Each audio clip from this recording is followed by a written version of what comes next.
1 Samuel 9. Saul diurapi menjadi raja. Ada seorang dari daerah Benyamin, namanya Kis bin Abiel bin Zeror bin Bekhorat bin Afiyah, seorang suku Benyamin, seorang yang berada. Orang ini ada anaknya laki-laki, namanya Saul, seorang muda yang elok rupanya. Tidak ada seorang pun dari antara orang Israel yang lebih elok daripadanya. Dari bahu ke atas, ia lebih tinggi daripada setiap orang sebangsanya. Kis, ayah Saul itu, kehilangan keledai-keledai betinanya. Sebab itu berkatalah Kis kepada Saul anaknya, "Ambillah salah seorang bujang, bersiaplah dan pergilah mencari keledai-keledai itu." Lalu mereka berjalan melalui pegunungan Efraim, juga mereka berjalan melalui tanah Salisa, tetapi tidak menemuinya. Kemudian mereka berjalan melalui tanah Sahalim, tetapi keledai-keledai itu tidak ada. Kemudian mereka berjalan melalui tanah Benyamin, tetapi tidak menemuinya. Ketika mereka sampai ke tanah Zuf, berkatalah Saul kepada bujangnya yang bersama-sama dengan dia, "Mari kita pulang. Nanti ayahku tidak lagi memikirkan keledai-keledai itu, tetapi khawatir mengenai kita." Tetapi orang ini berkata kepadanya, "Tunggu, di kota ini ada seorang abdi Allah, seorang yang terhormat. Segala yang dikatakannya pasti terjadi.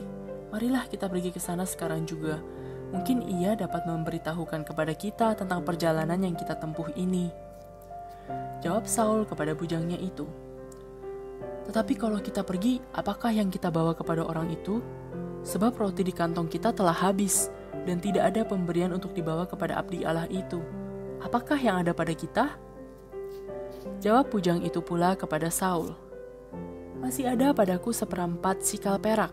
Itu dapat aku berikan kepada abdi Allah itu. Maka ia akan memberitahukan kepada kita tentang perjalanan kita."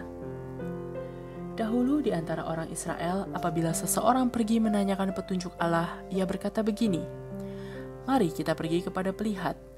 Sebab nabi yang sekarang ini disebutkan dahulu pelihat. Kemudian berkatalah Saul kepada bujangnya itu, "Pikiranmu itu baik, mari kita pergi." Maka pergilah mereka ke kota, ke tempat abdi Allah itu. Ketika mereka naik jalan pendakian ke kota itu, mereka bertemu dengan gadis-gadis yang keluar hendak menimba air. Mereka bertanya kepada gadis-gadis itu, "Pelihat ada di sini?" Jawab gadis-gadis itu kepada mereka, "Ya, ada. Baru saja ia mendahului kamu. Cepat-cepatlah sekarang.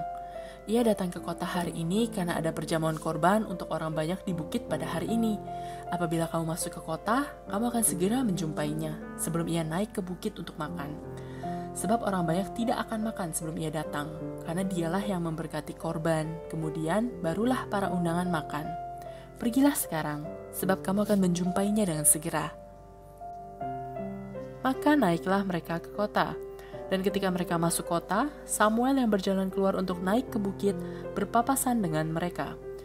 Tapi Tuhan telah menyatakan kepada Samuel sehari sebelum kedatangan Saul demikian, "Besok, kira-kira waktu ini, aku akan menyuruh kepadamu seorang laki-laki dari tanah Benyamin. Engkau akan mengurapi dia menjadi raja atas umatku Israel. Dan ia akan menyelamatkan umatku dari tangan orang Filistin. Sebab aku telah memperhatikan sengsara umatku itu, karena teriakannya telah sampai kepadaku."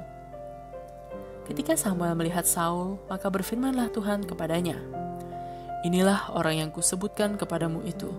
Orang ini akan memegang tampuk pemerintahan atas umatku." Dalam pada itu Saul datang mendekati Samuel di tengah pintu gerbang dan berkata, "Maaf, di mana rumah pelihat itu?" Jawab Samuel kepada Saul, katanya, "Akulah pelihat itu. Naiklah mendahului aku ke bukit. Hari ini kamu makan bersama-sama dengan daku. Besok pagi aku membiarkan engkau pergi dan aku akan memberitahukan kepadamu segala sesuatu yang ada dalam hatimu. Adapun keledai-keledaimu yang telah hilang 3 hari lamanya sampai sekarang, janganlah engkau khawatir, sebab telah diketemukan. Tetapi siapakah yang memiliki segala yang diingini orang Israel? Bukankah itu ada padamu dan pada seluruh kaum keluargamu?"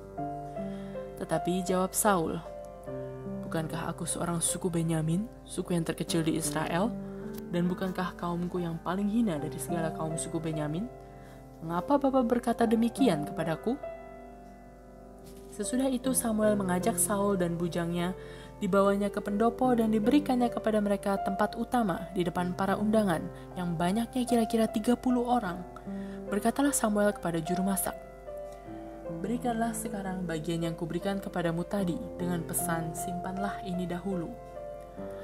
Lalu juru masak itu menghidangkan paha dan apa yang termasuk ke situ dan meletakkannya ke depan Saul. Dan Samuel berkata, "Lihat, yang tinggal ini diletakkan ke depanmu.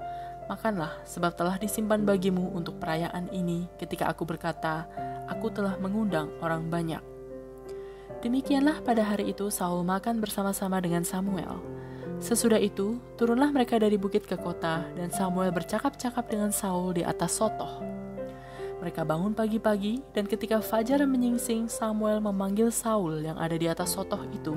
Katanya, "Bangunlah, aku akan mengantarkan engkau." Lalu Saul bangun dan mereka keduanya pergi keluar, yakni ia dan Samuel. Ketika mereka turun sampai ke ujung kota, berkatalah Samuel kepada Saul, "Katakanlah kepada bujang itu, supaya ia pergi mendahului kita. Tetapi berhentilah engkau sebentar, maka aku akan memberitahukan kepadamu firman Allah." 1 Samuel 10. Lalu Samuel mengambil buli-buli berisi minyak, dituangnyalah ke atas kepala Saul, diciumnyalah dia sambil berkata, "Bukankah Tuhan telah mengurapi engkau menjadi raja atas umatnya Israel? Engkau akan memegang tampuk pemerintahan atas umat Tuhan, dan engkau akan menyelamatkannya dari tangan musuh-musuh di sekitarnya. Inilah tandanya bagimu, bahwa Tuhan telah mengurapi engkau menjadi raja atas miliknya sendiri. Apabila engkau pada hari ini pergi meninggalkan aku, maka engkau akan bertemu dengan 2 orang laki-laki di dekat kubur Rahel di daerah Benyamin di Zelzah. Mereka akan berkata kepadamu, keledai-keledai yang engkau cari itu telah diketemukan. Dan ayahmu tidak memikirkan keledai-keledai itu lagi, tetapi ia khawatir mengenai kamu. Katanya, apakah yang akan kuperbuat untuk anakku itu? Dari sana engkau akan berjalan terus lagi dan sampai ke pohon tarbantin Tabor. Maka di sana engkau akan ditemui oleh 3 orang laki-laki yang naik menghadap Allah di Betel. Seorang membawa 3 ekor anak kambing, seorang membawa 3 ketul roti, dan yang lain lagi sebuyung anggur. Mereka akan memberi salam kepadamu dan memberikan kepadamu 2 ketul roti yang akan kau terima dari mereka. Sesudah itu engkau akan sampai ke Gibea Allah, tempat kedudukan pasukan orang Filistin. Dan apabila engkau masuk kota, engkau akan berjumpa di sana dengan serombongan nabi yang turun dari bukit pengorbanan dengan gambus, rebana, suling, dan kecapi di depan mereka. Mereka sendiri akan kepenuhan seperti nabi. Maka roh Tuhan akan berkuasa atasmu. Engkau akan kepenuhan bersama-sama dengan mereka dan berubah menjadi manusia lain. Apabila tanda-tanda ini terjadi kepadamu, lakukanlah apa saja yang didapat oleh tanganmu, sebab Allah menyertai engkau. Engkau harus pergi ke Gilgal mendahului aku, dan camkanlah. Aku akan datang kepadamu untuk mempersembahkan korban bakaran dan korban keselamatan. Engkau harus menunggu 7 hari lamanya, sampai aku datang kepadamu dan memberitahukan kepadamu apa yang harus kau lakukan. Sedang ia berpaling untuk pergi meninggalkan Samuel, maka Allah mengubah hatinya menjadi lain. Dan segala tanda-tanda yang tersebut itu terjadi pada hari itu juga.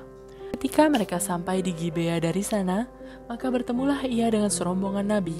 Roh Allah berkuasa atasnya dan Saul turut kepenuhan seperti nabi di tengah-tengah mereka. Dan semua orang yang mengenalnya dari dahulu melihat dengan heran bahwa ia bernubuat bersama-sama dengan nabi-nabi itu. Lalu berkatalah orang banyak yang satu kepada yang lain, "Apakah gerangan yang terjadi dengan anak Kis itu? Apa Saul juga termasuk golongan nabi?" Lalu seorang dari tempat itu menjawab, "Siapakah bapa mereka?" Itulah sebabnya menjadi peribahasa, apa Saul juga termasuk golongan nabi. Setelah habis ia kepenuhan seperti nabi, pulanglah ia, dan paman Saul berkata kepadanya dan bujangnya, "Dari mana kamu?" Jawabnya, "Mencari keledai-keledai itu, tetapi ketika tidak terlihat maka kami pergi kepada Samuel." Kemudian paman Saul itu berkata, "Coba ceritakan kepadaku apa yang dikatakan Samuel kepada kamu." Kata Saul kepada pamannya itu, "Terus saja diberitahukannya kepada kami bahwa keledai-keledai itu telah diketemukan. Tetapi perihal menjadi raja yang telah dikatakan Samuel kepadanya tidak diceritakan kepadanya." Saul menjadi raja dengan undian. Kemudian Samuel mengerahkan bangsa itu ke hadapan Tuhan di Mispa, dan ia berkata kepada orang Israel itu, "Beginilah firman Tuhan Allah Israel. Aku telah menuntun orang Israel keluar dari Mesir dan telah melepaskan kamu dari tangan orang Mesir dan dari tangan segala kerajaan yang menindas kamu. Tetapi sekarang kamu menolak Allahmu yang menyelamatkan kamu dari segala malapetaka dan kesusahanmu dengan berkata, 'Tidak, angkatlah seorang raja atas kami.' Maka sebab itu berdirilah kamu di hadapan Tuhan, menurut sukumu dan menurut kaummu." Lalu Samuel menyuruh segala suku Israel tampil ke muka, maka didapati suku Benyamin. Sesudah itu disuruhnyalah suku Benyamin tampil ke muka menurut kaum keluarganya, maka didapati kaum keluarga Matri. Akhirnya disuruhnyalah kaum keluarga Matri tampil ke muka seorang demi seorang, maka didapati Saul bin Kish. Tetapi ketika ia dicari, ia tidak diketemukan. Sebab itu ditanyakan pulalah kepada Tuhan, "Apa orang itu juga datang kemari?" Tuhan menjawab, "Sesungguhnya ia bersembunyi di antara barang-barang." Berlarilah orang ke sana dan mengambilnya dari sana. Dan ketika ia berdiri di tengah-tengah orang-orang sebangsanya, ternyata ia dari bahu ke atas lebih tinggi daripada setiap orang sebangsanya. Dan Samuel berkata kepada seluruh bangsa itu, "Kamu lihatkah orang yang dipilih Tuhan itu? Sebab tidak ada seorang pun yang sama seperti dia di antara seluruh bangsa itu." Lalu bersoraklah seluruh bangsa itu demikian, "Hidup Raja!" Kemudian Samuel menguraikan kepada bangsa itu tentang hak-hak kerajaan, menuliskannya pada suatu piagam dan meletakkannya di hadapan Tuhan. Sesudah itu Samuel menyuruh seluruh bangsa itu pulang masing-masing ke rumahnya. Saul pun pulang ke rumahnya, ke Gibea, dan bersama-sama dengan dia ikut pergi orang-orang gagah perkasa yang hatinya telah digerakkan Allah. Tetapi orang-orang Dursila berkata, "Masakan orang ini dapat menyelamatkan kita?" Mereka menghina dia dan tidak membawa persembahan kepadanya, tetapi ia pura-pura tuli.